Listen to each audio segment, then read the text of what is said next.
Gemini, hi! Welcome to Mr. Queen PH at ito ang inyong weekly reading for October 30 to November 5, 2023. General reading, just take what resonates. Watch your Sun, Moon, Rising, and Venus for other messages.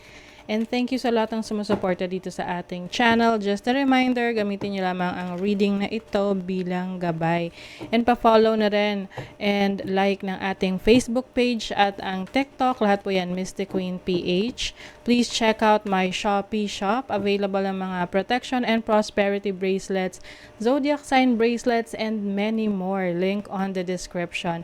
At ito ang Gemini bracelet na nag-align sa energies ng mga Gemini. Meron tong sodalite, blue lace, agate, at amazonite. So ito ay available sa aking Shopee. Link on the description. Okay, Gemini, let's see what's up.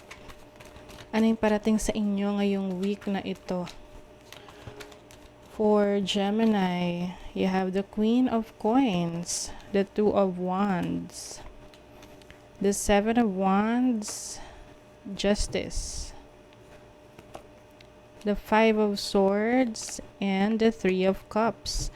Okay, Gemini, this week, may mga opportunity sa'yo, lalo na sa trabaho or sa finances mo, mga bagong pagkakakitaan. And isa dito ay mas magbibigay sa'yo ng financial stability. So, nasa sa'yo na yan kung alin doon yung pipiliin mo. Kung saan ka mas, alam mo na, mas aligned yung iyong abilities, yung mga talents mo, skills mo, saan ka mas magiging masaya. And I think this week you will be able to finally decide, no, what's best for you.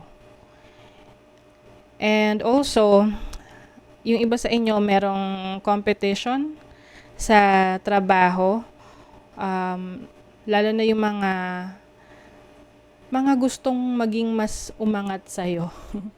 Oo. Medyo mag-ingat ka sa mga ito kasi yung iba sa kanila is part of your friends or circle of friends. Oo.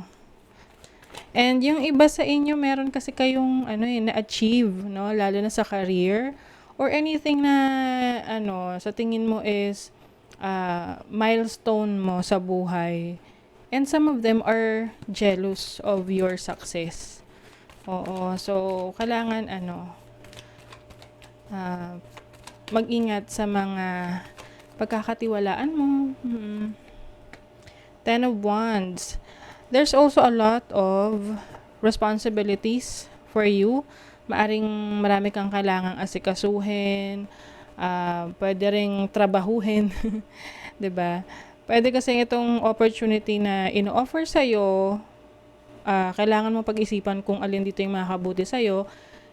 Kasi isa dyan is mas maraming trabaho. Okay? Maraming responsibility na ibibigay sa'yo. Medyo malaki yung kikitain mo doon, yes, pero sobrang laki ng responsibilities. Or marami kang kailangang gawin. Okay? So, i-balance mo kung kaya mo naman talaga. Okay? So, let us see what else. Ano pa? For Gemini. Unfinished Symphony. Ooh. Maaring may matatapos ka na or tatapusin mo na finally yung mga projects mo na nakabitin. Let's say, project mo sa bahay, project mo sa trabaho, or yung mga personal goals mo na hindi mo nabigyan ng focus at attention nung nakaraan. Ito ay tatapusin mo na this week.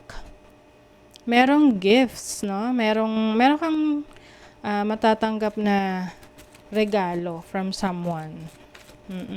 Surprise ito. Yung iba pwedeng pet. May magbibigay sa inyo ng pet, pusa, aso, ibon, or kung ano pa man. Or it's the other way around. Pwedeng ikaw yung magbibigay. Orphaned. Ooh. Some of you, Gemini, you feel like parang pasan mo ang daigdig. Feeling mo ikaw lang lahat. Nasa sayo lahat ng mga responsibilities. Yung iba sa inyo rito, mga breadwinners. Oo, ganun talaga kapag breadwinner. Minsan wala na tayong choice but to face whatever responsibilities that we have, no? With the sun in Scorpio in the 8th house, the sun is about, liwanag. This is also confidence, lakas. So, whatever challenges na kakaharapin mo this week, kayang-kaya mo siyang i-handle. Okay? Meron kasing transformation, change, pagbabago. Itong pagbabago na to, para sa ikabubuti mo to, but syempre yung pinaka-proseso ng pagbabago, medyo challenging para sa inyo. You have Saturn in Gemini in the 3rd house. Meron nagbabadmouth sa inyo or pwedeng merong people might be talking behind your back. Oo.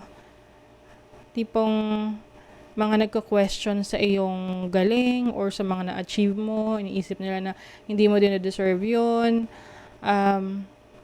Pwede tong mga, yun nga, like what I mentioned kanina, mga taong naiinggit sa iyong mga na-achieve.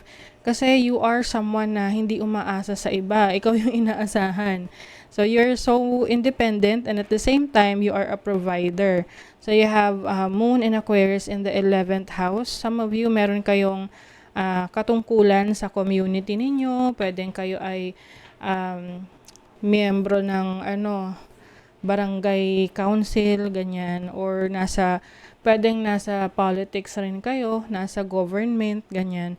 Or kayo ay nagmamanage ng isang community. Okay? Yung iba sa inyo, pwedeng medyo nahihirapan kayo doon sa dinedemand ng inyong trabaho, ng inyong career, ng inyong posisyon. Okay. Sa inyong money, career, finances, so meron ditong lucky. Things are turning in your favor. Take advantage of this opportunity and make the most out of it. So, yung nabanggit ko sa inyo na opportunity sa career ninyo, pag-isipan yung maigi kasi meron talaga dyan na magbibigay ng swerte sa inyo. Anything na related sa social media or pwedeng business to na related sa technology, ganyan. So, andyan ang inyong swerte or pwedeng yung iba gusto mag-try na maging content creator, subukan nyo kasi you'll never know na kayo pala ay mag-viral, 'di ba? Sa relationship, meron ditong trapped or hindi niya na-express yung totoo niyang nararamdaman. Oo. Pwede ring at this time, hindi ka masyado nakakapag-focus sa sa sarili mo. Parang may limitations ka, hindi mo na gagampanan yung pag-aalaga sa sarili mo. So, this week, you will also focus on self-care, self-love, taking care of yourself. Syempre, you owe it to yourself because you're someone who's very hardworking. Rituals.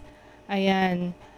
Sabi rito, let wisdom sneak up on you. Kahit ano pa tong mga activities na ginagawa mo, kahit mga simpleng activities, lahat yan, marami kang chance para kumonek sa sarili mo.